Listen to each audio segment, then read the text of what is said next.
Welcome to Pond Lehocky, the largest workers' compensation law firm in Pennsylvania. With over 250 years of combined courtroom experience, we've helped over 100,000 injured and disabled workers obtain benefits, as well as some of the biggest settlements in the state.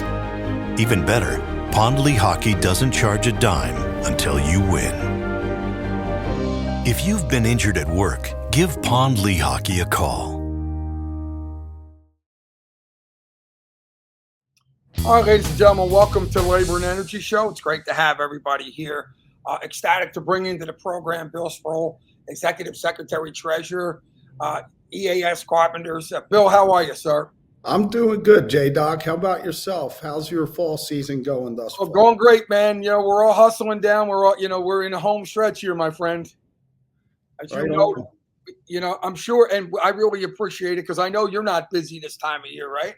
Nah, it's funny. You know, my administrative assistant, Melissa, and I have some folks trying to get in to see us. And it's weird when you have to tell people in January or February, things may open up. I mean, I'll be lucky if I get to do some Christmas shopping, 2 days before Christmas this year, but that's how we roll, man. Exactly, man. And obviously, November 4th, big day coming up. Okay. Yes, sir. And, I'd like to, because, in labor, what's that saying? If we don't have a seat at the table, we're usually on the menu. That's what they've been saying. That's what I was taught ever since I was a young apprentice swinging a hammer. Exactly. And so, by the way, that's a great point you bring up right there. Okay.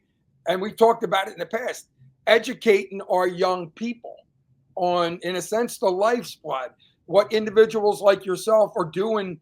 We're fighting so hard to support those who support our labor standards, okay? Because it all happens with our legislative leaders, okay? And there's nothing more important than what we're going to talk about in this segment. If you would, sir, start off, just briefly, remind our listeners who obviously what you do and who you represent. Sure, JDoc. So I'm Bill Sproule. Sometimes they call me William. Most of the time, Bill or Billy. But I oversee Eastern Atlantic States Regional Council of Carpenters, and we are 43,000 members in 6 states and the District of Columbia. I'm one of 16 individuals around the United States and Canada overseeing a large regional council under the United Brotherhood of Carpenters and Joiners of America. I'm a 35-year member now. Time flies when you're having fun. And I'm on my second term as elected as the Executive Secretary Treasurer. And I'm proud to serve our membership and get out there and do as much as I can to support working people so that their jobs and their opportunities are plentiful. And so, having said that, there's so many lives and livelihoods, okay, that are on the line, okay? And I will revert back to the first thing you just said about being a young apprentice and being educated, because it says so much. How important is this particular presidential election, and what is on the lines for labor and America? It's kind of disturbing this far into the process where we're less than 2 weeks away, what's actually on the line. And we've been working hard to try to get some educational materials out to the membership. But what really comes to mind with your question is, the Heritage Foundation and this Project 2025. For people who don't know, the Heritage Foundation has been around since 1973, 51 years. And I'm sure we all know how union membership has declined. And they're almost a right arm of the business roundtable, shall we say, if you look back in labor history. But this Project 2025, we just put out some new literature for our members about a week and a half ago. And we're getting a lot of hits on this, Joe. And just to give you some examples, and I have a great piece of literature that went out to our entire membership. But on pages 604 and 605, they want to upend unemployment. Okay, it calls for the states to replace existing unemployment insurance with undefined privatization alternatives with no clarity. On page 591, and this is a 900-page document, they have something about the misclassification of workers, making it easier to label workers as independent contractors, which we all know is the cancer that is undermining the skilled trades and the construction industry in the United States as we speak, and has been for some time now. Overtime rules on page 591. They want to make claiming overtime harder, change the rules on overtime, page 592, 603, 605. Protect employers, not workers. This is on page 591. Terminate multi-employer pension plans, page 610. Decertify labor unions, page 167. Discard card checks, pages 602, 603. Apprenticeship erosion, where they want to create alternatives to the best apprenticeships available in the United States, which are union apprenticeships. We have the highest standards for our training programs. We spend the most dollars on our members so they get the skills they need to succeed. They want to repeal Davis-Bacon. That's on page 604. End project labor agreements, or PLAs. That's on 604. A national right to work law, page 605. I mean, this stuff goes on and on and on. And if you haven't read the parts and the excerpts that I just talked about, I don't know if you guys could take a barcode reader there, but just talk to one of the union carpenters that got one of these letters. I know I was talking to Congressman Bob Brady a couple of weeks ago. He's a member, and he called me up about this particular piece, and he was amazed with all the information we were able to provide to the membership. But we really have to look at what's going on here. There's elected officials that are from the Deep South that don't give two shits about organized labor or the middle class.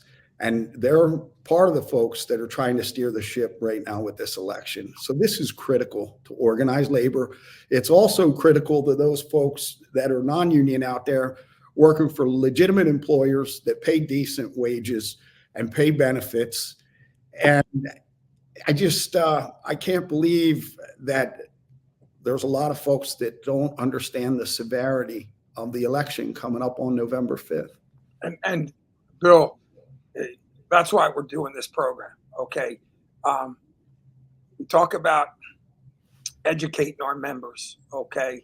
And you hear all kinds of, you hear all kinds of things that, you just talk to members of the general public, and they'll say, well, union members are not voting, for their paycheck. Okay. They're going across party lines. That's why I say, and I'll ask you, how important is it to educate our members to vote their paycheck? I say this because, as you know, I'm a card-carrying union iron worker. All of our members have worked together on these buildings. Don't go up just by themselves, right? So on our jobs and in our day rooms, and I want people to picture this because I know it's the same with you guys. I picture myself in the union day room. The business agent comes to the door and he's calling out jobs. We need 3 men here. We need a couple men at South Street. We need a couple men at Center City. Okay. Those jobs, okay, are on the line. Okay. And if you don't educate yourself, okay, and you don't understand why you're voting and who you're voting for and how it impacts you, you find, and I know you understand this more than anybody, you find people bitching at the union meeting about there's no work, okay, but they're not putting two and two together. Talk about the priority of educating our members when it comes to voting on their paycheck, and how important it is that their vote actually impacts what happens in that day room, okay, and on that job. Educating the membership is extremely important, and I've seen it evolve over the past 25 years, actually past 35 years.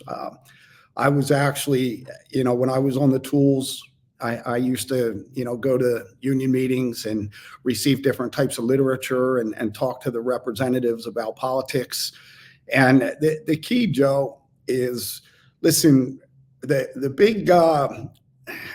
big misnomer out there is that labor unions are only democratic, and that's not true. We vote for candidates that are going to help our membership, and you hit the nail on the head. It's about our paychecks. So although there may be more Democrats in a particular region that get supported by labor organizations, there's good politicians and good candidates on both sides of the aisle. Okay, and we have to determine who they are. We do an intense evaluation of candidates from the top of the ticket all the way down to local level candidates. We bring them in. We try to get them to come attend events so they can speak to our membership. We show them the value of our training centers. And then we teach our members that this is critical. I mean, the 8-hour workday came from organized labor. And when those of us are riding home at 5:30, 6 o'clock at night, and now it's starting to get dark out, and you see construction personnel still up on job sites, and you know that job site is an open shop or a non-union job site, you know that those individuals are not getting paid overtime, which is a violation of the Fair Labor Standards Act, which, by the way, is something that they want to get rid of in Project 2025. We try to emphasize to the fact that, you would not have the ability to make a decent wage, have health insurance, and have retirement had you not been in the union or work for an employer that is above board. And a lot of the employers in the construction industry these days are exploiting workers, taking advantage of workers. They have unsafe work sites, and it's sun up to sundown 6 days a week, man. I see it all the time. Joe, Krause, and to comment on that, Bill, we did a show a couple years back. I'll never forget it. Okay, and we did it at the law firm upon Livlihoods. We were on location because we were doing an injured worker segment. This was the most chilling broadcast we've done. We've been doing the labor show for 10 years, okay, and the labor and energy show for about 3. And where guys who were working in Center City for a non-union outfit, okay, they were working, I think, on Broad Street down by Temple, and working weekends, and they were going up the outside elevator, having to stand, and of course we're working after hours, so they were doing everything they could, the company, to and it was an open shop, so to hide what they were doing. These guys, and they came on the show because they ended up calling the AFL-CIO or the building trades. They were so scared. They were they were driving up with the equipment on top of the outside hoist, okay? And they literally were calling their family saying, if something happens to us, okay, here's what is going on. Okay, and by the way, those type of situations happen in back alleys, okay, and in big cities, okay. New York City, we've seen the cranes go over, fall over, and it's never a coincidence that it's an open shop job. You mentioned education and all those points, okay. But I'll tell you this: I remember the day Krause and I, like it was yesterday, when Donald Trump won the last election, and I had the labor show used to be done on a Wednesday live, so Tuesday's election day. The labor leaders that we had on were local business agents, and they said, look, we are a little overwhelmed. Can't, we're trying to get our thoughts together. Let's shoot this next week. So we got Pat Eiding. Okay, we got Rick Bloomendale and a couple other of our top labor leaders, because we needed our labor leadership. And guess what, Bill? Exactly what you said. I think Rick Bloomendale said this. He said, labor's not a political party. We support those who support us. We have to go over often. We can't win with just one side of the aisle. Often we need to, it's not, we have to bring everybody together. Okay, that leadership was so needed at that point. But having said that, okay, you still got to know the issues like you're talking about. And you got to understand, and this is what young people should understand, when you're voting for president, you're voting for the Supreme Court. You know, what are those? What is the legislation that's always on the line for labor? Right to work legislation, paycheck protection. Talk about you know, people understanding what's on the line, almost always on an agenda to shut us down. Well, you know, you just gave me multiple thoughts, Joe, and I'll start just with the safety aspect, because you talked about those individuals, you know, taking equipment up on a hoist that was extremely dangerous. The former president, when he was elected and got his, you know, got his wheels on the ground and started doing things with his term, he cut OSHA and their budget and slashed the amount of investigators that are out there.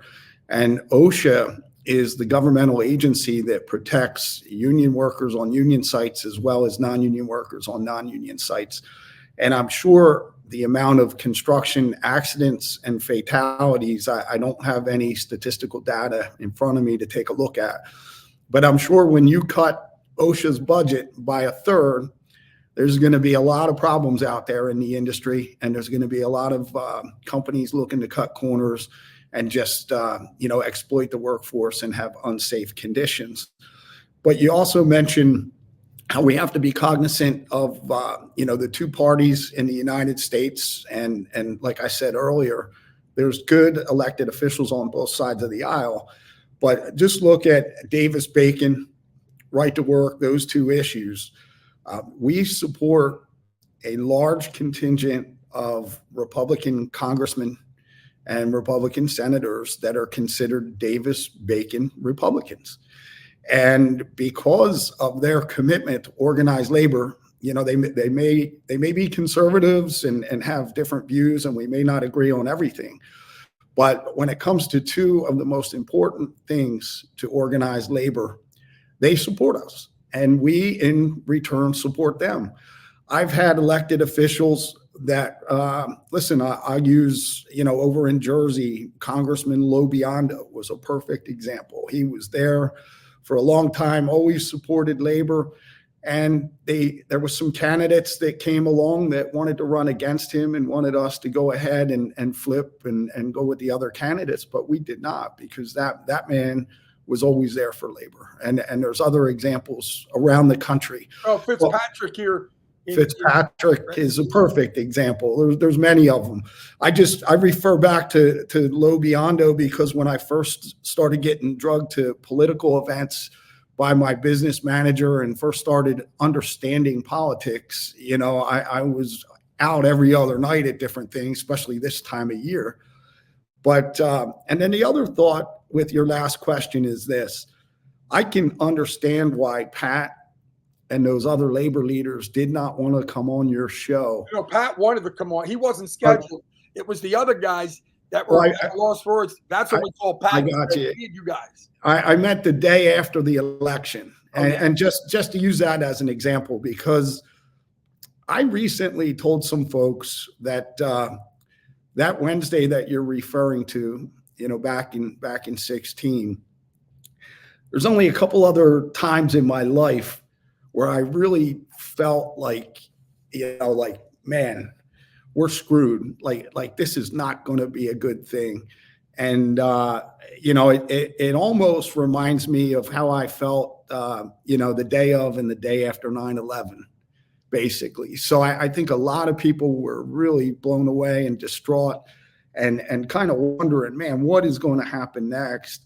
And it's hard to believe that, you know, now history is trying to repeat itself, and we could end up with the same set of circumstances, only worse, you know, in less than 2 weeks if people don't get out and vote in masses and take a hard look at what the real issues are. So, you know, the educational piece, the fact that, you know, the middle class supports government, And without the middle class, they're not going to have any way to pay for government. So if they keep watering down wages, if they keep finding ways to eliminate or mitigate healthcare benefits and retirement benefits, then what the hell are we going to have on our hands in another 20, 30 years? They can't even pay for government now. You know, either party, it's difficult. You know, the deficits keep getting racked up. I mean, we can go on and on and on, but yeah, I think that organized labor, as well as working class Americans and folks that want to have an opportunity to get to the working middle class and stuff like that, really have to take a hard look at what's going on here, because there's forces at play that want to eradicate our lifestyle. And that's serious stuff, man. I mean, no question about it. And one of the things when you talk about, obviously, the presidential election that's important is the down ballot, okay? Not just going in there and voting for president and rolling out. Talk about that.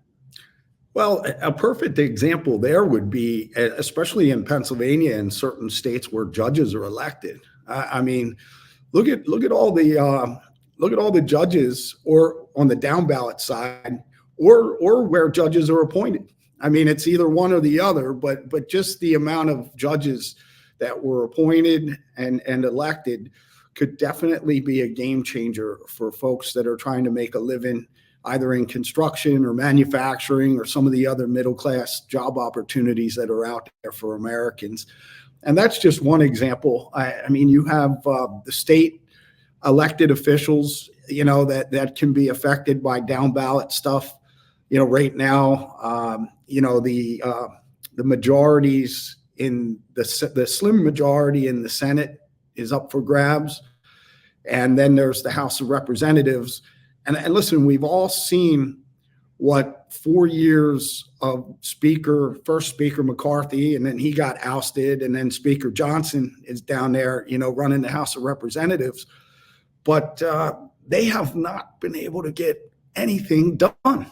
It's dysfunctional government. And that's not what we're paying the elected officials to do. We're paying them to govern.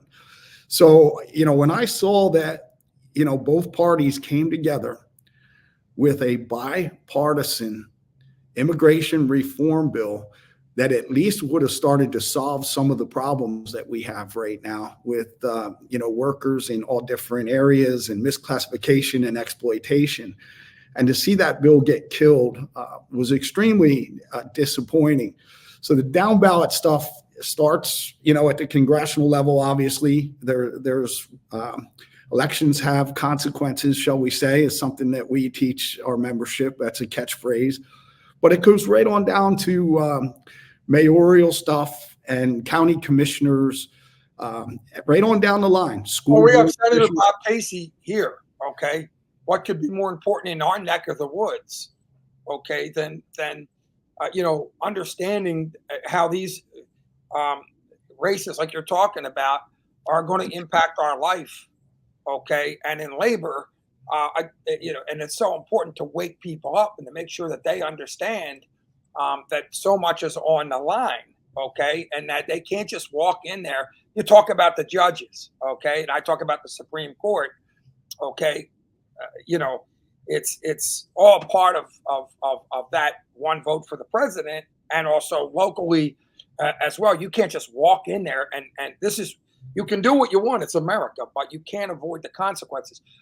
Having said that, mobilizing, encouraging our union members to get out there, talk about that. We only have a few minutes left, Bill, but you know, election day is like our Super Bowl. And getting out there is so important. Talk about that. Well, we've been extremely active, and Joe, we're actually ramping things up. We're having a call to action day this particular Saturday right here in Philadelphia, as well as out in Western PA in Allegheny County. And you mentioned Senator Casey. I mean, he is a key component in this election as well. There's a man who's done nothing but great things for working folks. You know, I believe he's 24 years in now, which is, I mean, he is a stalwart when it comes to working middle class labor unions.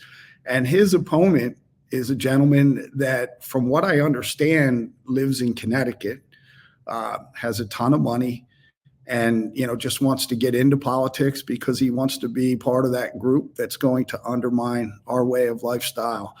So we're getting out there every day. Every evening there's phone banks going on anywhere throughout my territories. We're going to be out. We've been out every Saturday and Sunday now since just after Labor Day. On a financial level, we've been supporting a lot of the candidates that are pro-labor across the board. And it's going to come down to the wire. And we're not only this weekend, but we'll be out the following weekend, and we'll be out on election day. And I just hope to God that as the next week and a half comes to fruition, that we start to see, our country, our membership, the members of other trade unions, as well as other folks out there that help make the economy and businesses and the world go round and round. I'd like to see Americans come together on a consensus rather than be so divided. And right now, the two choices for the top office as well as the down ballot stuff, no matter, regardless of what side you're lining up on, I mean, it's a no-brainer for me and many other members out there, many other labor leaders. But let's just hope that we can send that message home in the next week and a half or so. Bill Sproule, Executive Secretary Treasurer, EAS Carpenters. We appreciate you being on our program. We're down into the home stretch here, and these words are incredibly important, sir. Thanks so much for joining us. Hey, JDoc, thanks for having me, and have a great afternoon today, sir. And you as well, sir. We're going to have more from the Labor and Energy Show in just a minute. Welcome to Pond Lehocky, the largest workers' compensation law firm in Pennsylvania. With over 250 years of combined courtroom experience, we've helped over 100,000 injured and disabled workers obtain benefits, as well as some of the biggest settlements in the state. Even better, Pond Lehocky doesn't charge a dime until you win. If you've been injured at work, give Pond Lehocky a call. The best way to describe Anthony, David, and Jan are that they're my brothers. I met Anthony at LA Fitness because I noticed that he had a Teamster's bag and his dad was a Teamster leader. I'm a third-generation son of labor. My grandmother worked in a factory. My mother and father were both Teamster members. I don't think there's a trade that I don't have a family member in.